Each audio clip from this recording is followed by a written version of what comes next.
So I just got the car dropped off that I'm doing a motor swap on. It's an 83. I owned this about 3-4 years ago. It runs fucking amazing. It's quiet as hell. It's quieter than the 242. Probably one of the quietest B230s. Well, this is a B23. Quietest Redblocks I've ever heard in my life, honestly. Let's crank it up. It's a little dirty. It's got some rust, surface rust. But the motor is in the trunk. This is the one I have to reseal, paint it up for them. So, got a good resurfaced head right there. We're gonna throw on here. It's gonna be a good one. I painted that deck lid maybe 4 years ago because I liked it. It looked kind of like the turbo model. I'm supposed to just be doing the motor for him, but I think I'm gonna go ahead and detail the hell out of this thing just to make it look a little nicer. I might paint these door cards for him too, paint them black, because this was a blue interior car when I owned it, and I ended up putting this dash in it because it didn't have any cracks in it. I think it's got those two typical cracks over there by the speaker, but otherwise it's a crack-free. No, okay, it's not crack-free. But the dash that was in it was absolutely shot. So I put that one in, and I swapped in some black seats from a 88 240 I had, and painted the headliner black. Black carpet. Pretty much did everything black but the doors, because that car I pulled this out of had crank windows. But extremely quiet.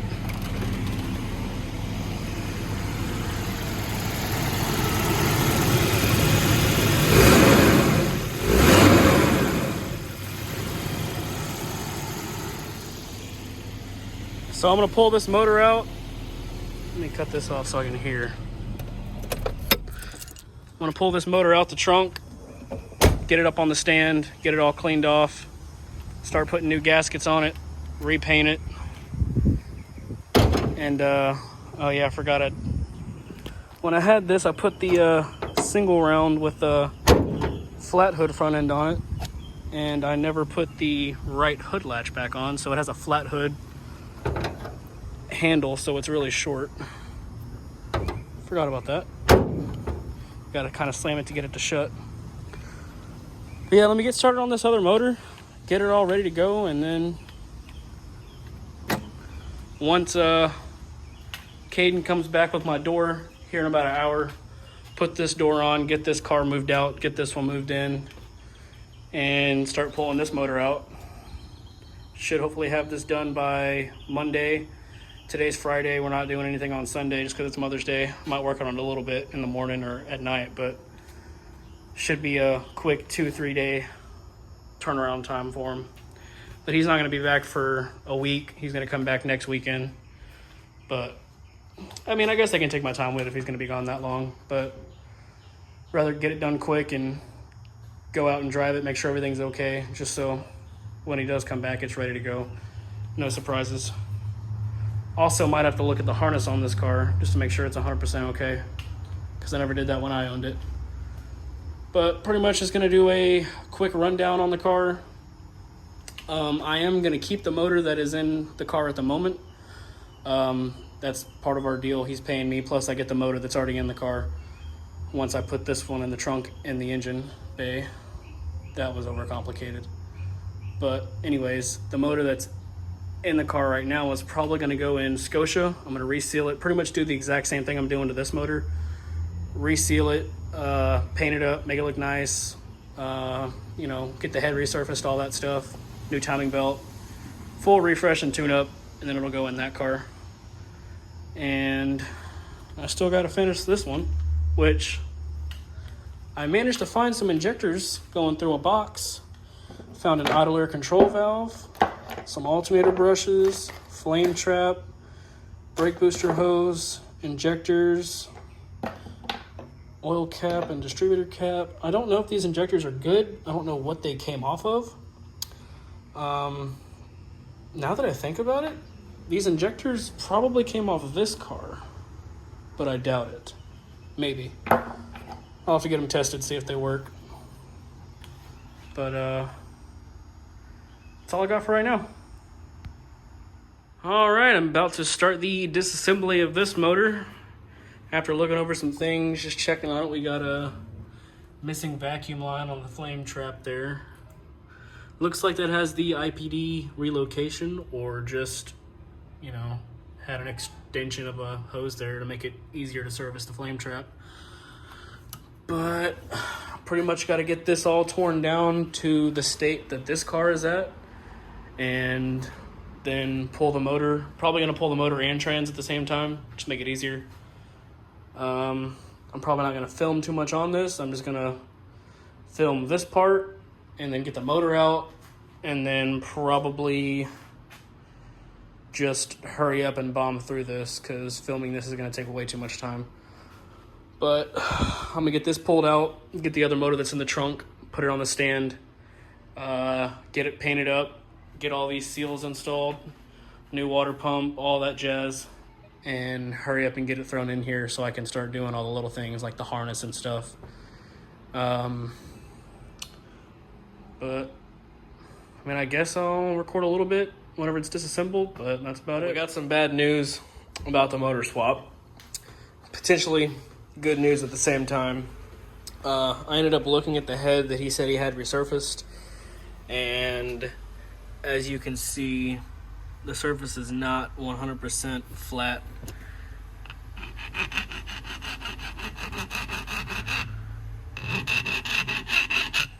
So I don't really feel comfortable installing that.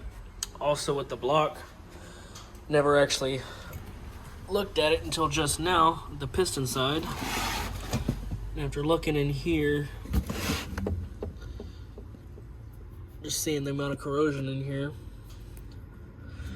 I don't think it's worth putting this block in when the block that's already in the car runs perfectly fine as it is, because this is a B230 and the motor that's in the car is a B23. This motor seems to run 100% perfect. Compression's perfect, it's quiet, so that saves us time with, you know, cleaning out them cylinder walls and the corrosion that's on them, all the pitting. So best option here is to just reseal this block, because it is very, very leaky. 300 something thousand miles. Think the pan gasket or the front main seals are leaking, because we've got oil all over here and all over the belts. I just run my finger on the bottom of this belt, you can see, and it squeals pretty bad when it starts up. But I'm gonna get finished taking all this stuff off. I am gonna fix this harness for him, because, you know, me being the big wiring guy I am, I can't really put this all back together with this wiring look like this. It bothers me seeing all these. So I'm gonna organize all these wires and re-loom them and reroute them, get all this melted and wet electrical tape off, and just make it more tidy. Pull the head off, put the new head gasket on, put the new front main seals on, lift the motor up, pull the pan gasket off, replace that, and we'll have to drop the transmission to do the rear main seal. No big deal. I'd much rather not put all the work into that head and that motor and put it in here for it to run like shit and have worse compression when this has 210 across all four, because it's a V23. The 242 also had 210 PSI across all four, and B230s usually are around 160, 165. I've seen 170 on the high end. Or maybe I'm thinking of the B230 FT is usually 160. B230s are usually 170 to 180, I think. Some of those numbers. I just don't want to do all that work to that motor if it's not going to run good. I don't want to take that chance and waste time, so I'm just going to reseal this motor because we know it runs great. And that's the best option at this point. So I'll have to buy some more parts, because put that flat so it doesn't bend. This is a B230 timing belt, It is different since the crank pulley down there is a different style, so the belt is slightly different, just with how many teeth it has. So I'll have to buy a new timing belt for a B23, and I'll just keep this for that car. So what else? Everything on the manifold looks great. I am gonna try and fix this because all of these vacuum lines that were on here are just taped over and kind of came right off with no ease or no issue at all. You can see tape down there. So I'll buy some clamps for them and put some clamps on them all. Probably put a new hose here because this one's kind of dry rotted. Just intake manifold, or the throttle body's actually surprisingly clean. Some oil in there, not bad. But oh, that's probably gonna be a vacuum leak right there. Missing the screw here for the idle adjust, so it's probably sucking in air straight to that into here. So I didn't really, tell him I was gonna do all this little stuff, but I like to have a car leave better than it came in, and I don't want to half-ass it and not fix the little things like that, because why wouldn't you? It's easy to fix, put some clamps on some stuff, and just make it run as best as it possibly can. What else did I notice? Yeah, looking down here at all these wires are just kind of zip tied and covered in oil. So I'm gonna pull the whole harness out of the car, lay it out, and pretty much do the same thing that I did with that engine harness. Just kind of clean up all the oil, fix any wires that need to be fixed, relume it for them, and just make it all tidy. Just so in the future, if he ever has to do anything, he's not dealing with a rat's nest. It'll be a lot more serviceable. But this should be fairly easy. I was surprised at how easy the fuel line came off. I usually have an issue with that, but this one, put some WD-40 on it, let it sit for like 10 minutes, and it popped right off. No issues there. We have to take off I was also missing a wire to this. I'm not sure what this is. I know these two are temp sensors, but I can't remember what this is. I'll have to look. I forgot. I have no clue. Drawing a blank right now. I guess I'll just look for a spare wire that's hanging around. I might go to it. But yeah, he wants to do an AC delete also, just because I let him know, AC doesn't work. It's going to be a lot more expensive to get it to work and convert it to 134A or whatever the newest refrigerant is. So, I mean, just for weight savings, pull out the condenser, pull out the AC compressor, all the lines that run to it. He said he'd rather do that and delete the AC than get it running again. So that'll save him some weight and might free up a little horsepower, not running that AC. We're gonna get the IPD spacer that goes here. It pretty much spaces out the power steering pulley so you can run a belt straight to the crank to here. So that should be good. So I have to pull out the AC system. I gotta pull off all these pulleys, get all the seals in, and we'll go from there. All right, got both harnesses out of the car, ignition harness, main engine harness. I'm gonna go ahead and relume all of this and get it organized so it's not just clumped up and zip tied wherever it can go. But engine is now almost bare. Gotta clean all this stuff out, take off PCV, take off the starter, take off the mounting bracket there, take off the distributor, front crank seals, pulleys, water pump, all that crap. And then we'll clean it off, paint it, get this wire harness fixed up properly, how it should be. And it should be good to go. Oh, no, don't need that. All right.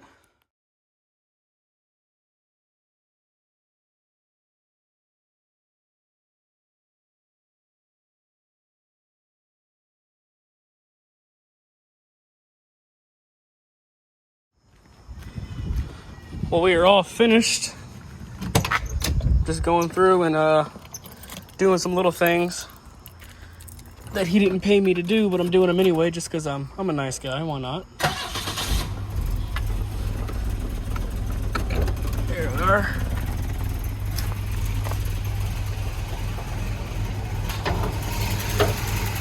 Nice and clean looking.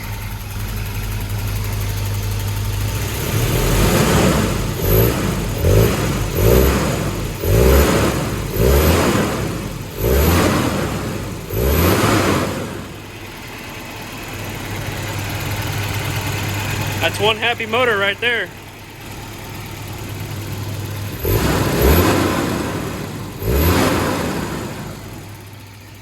Got the timing set finally. We didn't have a timing, where is it at? Didn't have the little gauge for the timing before. I pulled it off, I forgot I had a spare motor back there, so I pulled it off of that, put it on here, so I was able to finally set the timing. It's been messed up ever since I owned it, like 3 years ago, and we were finally able to get it perfect. Everything went out great. Painted the valve cover for him. Right now I'm just doing some little things that he didn't ask me to do it. He's not paying me to do it, but I'm doing it anyway for him. Gonna vacuum the inside, clean it out, wipe everything down, make it look good. I've got a spare glove box. I'm gonna paint it black and throw that in there because his lid keeps falling off over there. I'm gonna get that fixed up. He's missing the headlight switch, so I found some switches over there. I'm gonna try to make it work again so he's got headlights, because driving at night there's no lights on this thing. The horn doesn't work. What else? Does the radio work?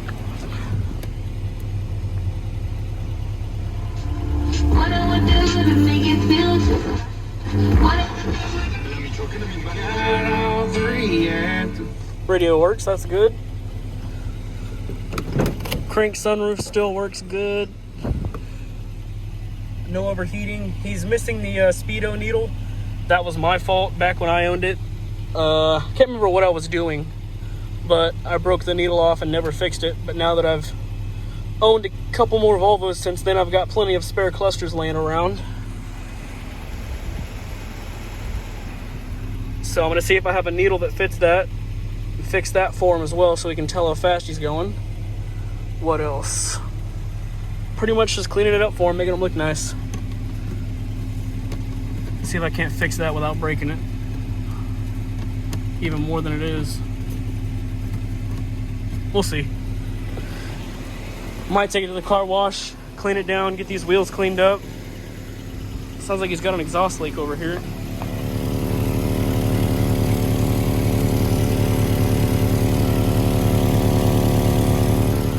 I can't tell. But the other motor's still in the trunk, so the shocks are, when you go over a speed bump, it pretty much bottoms out the shocks. Looks like that wheel's bent right there. But looking nice so far. I'm gonna finish up before I lose all this daylight I got left. Okay, so I've got a lot going on here, but checking the timing again. And you can't see it on camera, but we're topped on about 12 degrees, top dead center. And tuning the mass airflow sensor. You can see here, this is flashing at an even rate. And this plugs into the test port right here that goes into the main harness. You put power to one side and you turn this screw right here until this starts doing that. If you've never seen one of these, this is the part number for it. So that tells me that the mass airflow sensor is tuned correctly. So I can unplug this.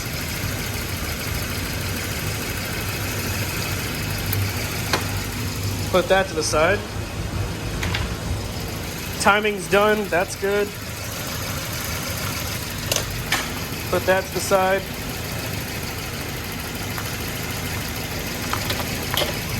Problem is, well, and that's with it idling at 750.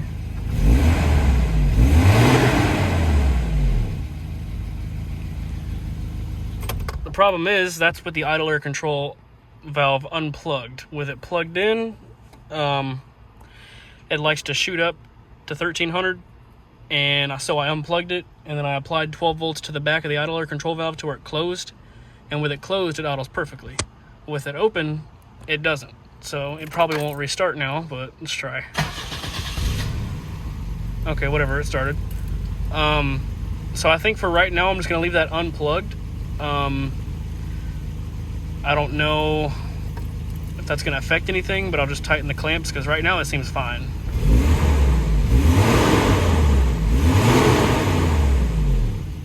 It drops to idle perfectly. It doesn't really dip down at all.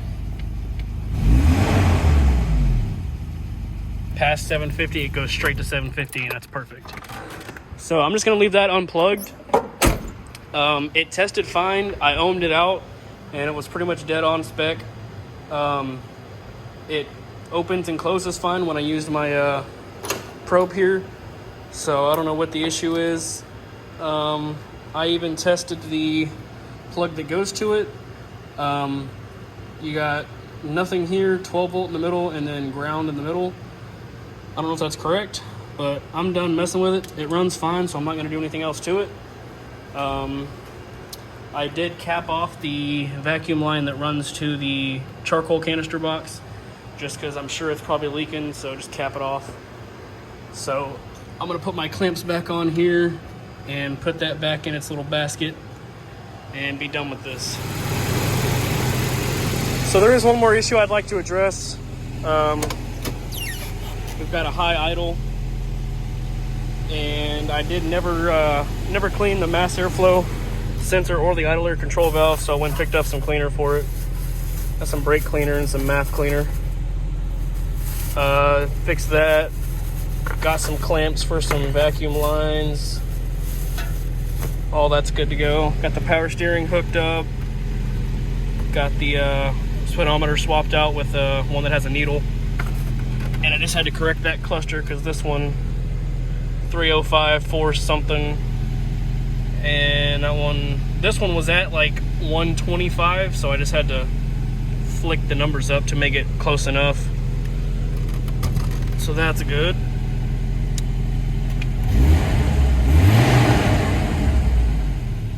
So I'm gonna rip apart this IAC and this MAF and clean those out, put some of these vacuum clamps on, and see if that fixes anything.